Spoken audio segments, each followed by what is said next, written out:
নমস্কার, আমি মিঠুর হেসেল থেকে মিঠু বলছি। আজকে আমি বানাবো লোটে মাছের ফিশ ফ্রাই। প্রথমে লোটে মাছগুলো ধুয়ে নিয়েছি। এবার লোটে মাছের কাঁটাগুলো বের করে নিতে হবে।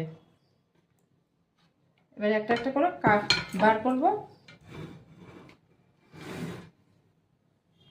প্রথমেই এই পেটের দিকটা প্রথমে কাটতে হবে। এই যে দিকটা ছুরি দিয়ে আস্তে আস্তে করে কাটবো।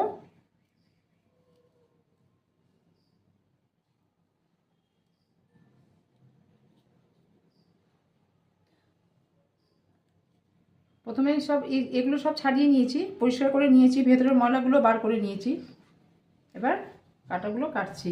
মাঝখানের যে কাঁটাটা ভেতরে, ওটাকে বার করতে হবে। খুব আস্তে আস্তে করে কাটতে হবে, বার করতে হবে।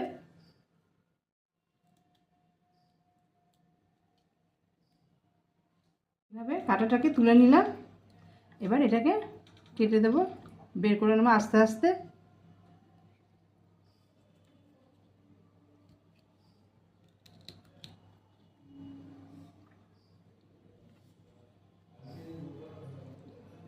এটাই যা ঝামেলা,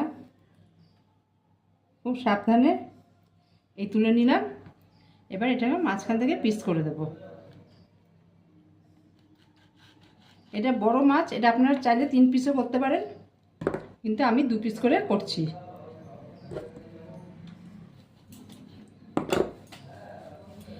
কেটে নেব, এই একই উপায়ে করব। প্রথমে পেটটা কেটে নেব। কাঁটাগুলো ছাড়িয়ে এভাবে পিস করে নিয়েছি। এবার এর মধ্যে একটু নুন দেব। নুন দিলাম, একটু হলুদ দিলাম,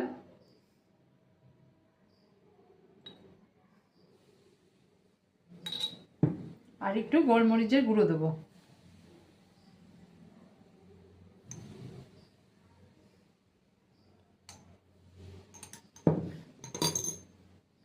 আর এর মধ্যে পাতিলেবুর রস দেব। এই মাখিয়ে তবে একটা একটা করে মাখাবো। এবার এই ফুটো থালার মধ্যে রাখবো, যাতে এটা জলটা তাড়াতাড়ি করে ঝরে যায়। এর মধ্যে জলটা নিচে ঝরে যাবে, তবে ফিশ ফ্রাইটা করতে সুবিধা হবে।